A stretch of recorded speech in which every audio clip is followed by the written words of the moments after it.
My father was a great man.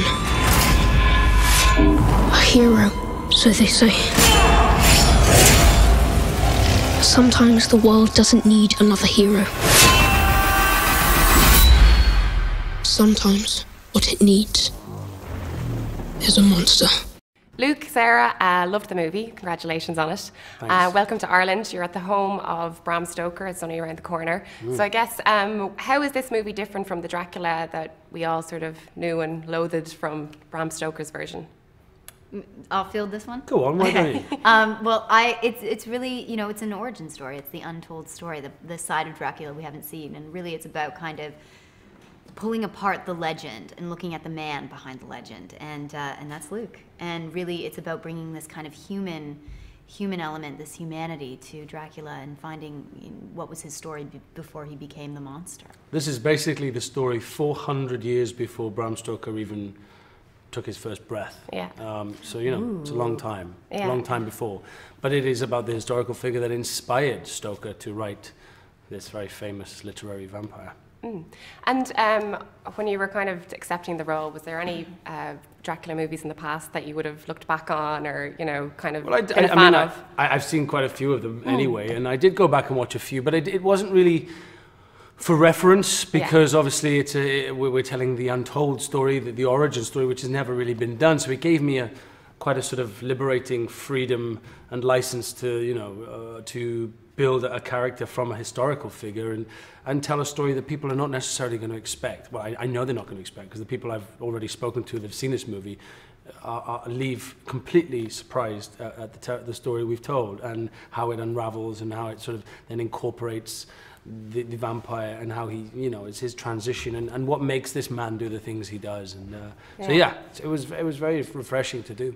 Because it comes across as very much like a horror movie that, but then there's actually this kind of really touching love story in the middle of it all. I mean, was that something that appealed to you when you were taking the role? Absolutely. When I first sat down to meet with Gary, he said, there's really this love story at the heart of the film, and I thought, really? Because he's just trying to say that just to get me to say it. What's this guy trying to say? Because usually it's a kind of a sidebar thing in action films, and then when I screen tested with Luke, he brought all of this kind of amazing vulnerability to our scenes, and I knew in the screen test, I knew we could really create something special together with this story, and it wouldn't just be this other thing. It's going to be something that motivates the action of the film. And that's, I think, what it really does. And I think that's what makes it so touching and beautiful. It makes you think as an audience member whether you like this person, or you start questioning where your moral compass lies, because you start understanding this man's motives and the feelings that he has for his wife. I mean, they have a passionate love for each other, but it forces him to do these very dark things. Yeah. So it's an interesting quandary for an audience member. And absolutely, that's what I love about the film. Watching it, you're sort of plugging for him, and then you're thinking, oh, I wish he hadn't done that. Yeah, it's a strange feeling, even as a viewer when I was watching it, that you're rooting for Dracula, and it's like, no, this doesn't feel. Oh, you should root for him. He's an anti-hero. He's Why spill blood if not for the pleasure of it? Because men do not fear swords. They fear monsters. They run from them. By putting one village to the stake, I spared 10 more. Sometimes the world no longer needs a hero. Sometimes what it needs is a monster. And you believe you know what it is to be a monster? You have no idea. Gary, lovely to meet you. Congratulations on the movie. First off, we're both actually IADT alumni. So I was just wondering, how does someone go from IADT, from the National Film School of Ireland, to big shot Hollywood director? I don't know. I mean, it's all a very incremental process. I mean, everything just starts off with it all starts. I think the interesting thing coming from doing film school is that you focus on trying to get to make that film at the end of the year, because only so many people in that year can get to do the film, and then you do one film and then rolls on something else. You have enough to be able to show that you can make it commercial, And then, you know, what I loved about IADT was like there's a very commercial approach to filmmaking, very pragmatic, and it gave you the tools to be able to learn filmmaking properly. So you just do that one thing after another, and before you know it, it's 10 years later, nearly 10 years later, 9 years later. Yeah. And what made you leave the land of, I know you're making a lot of successful commercials, but what happened that you got into then making a movie then? You just choose. There's a point where you can keep on going and doing commercials. And commercials, you know, you can travel the world, and it pays very well. And it's a very attractive process, but you become like a traveling salesman. So you have to stop at some point. What I liked about film is that you know what you're going to be doing for the next 2 years, and you get a little bit of balance. And so it must have been great to have your first feature-length film in Ireland. Was that, were you anything to do with that decision, or was it just I'd like to say that it was some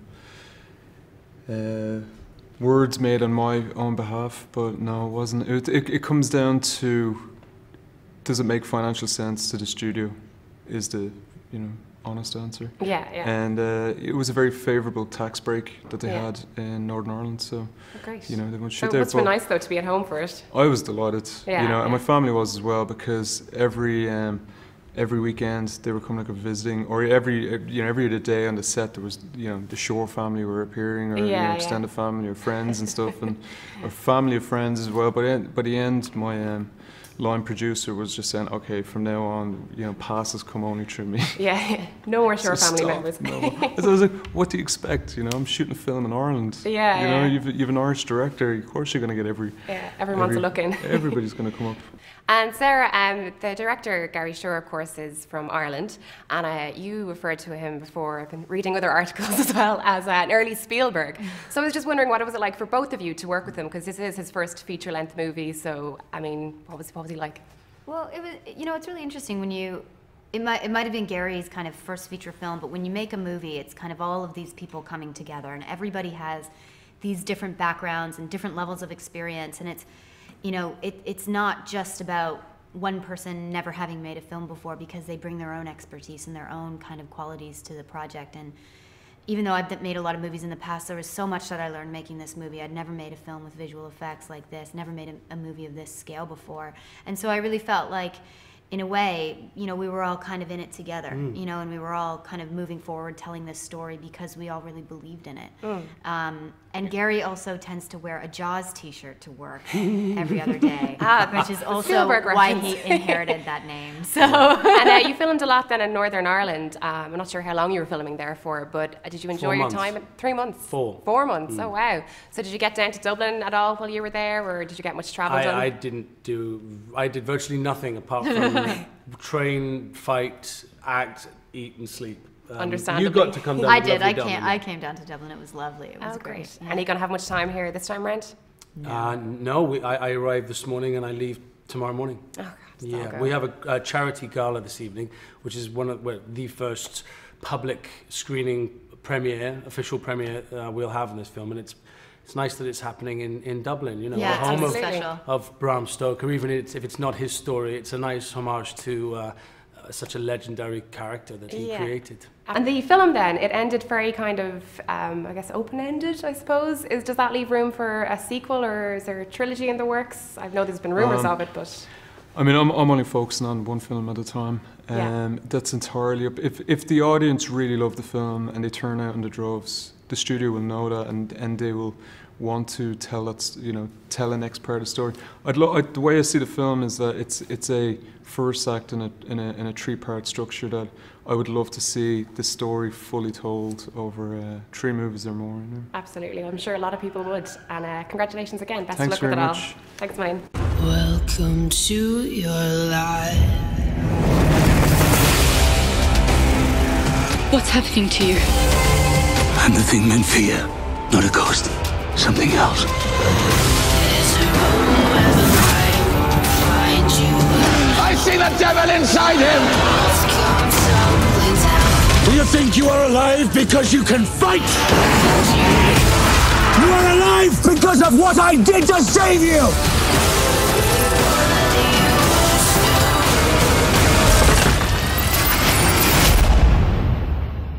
The world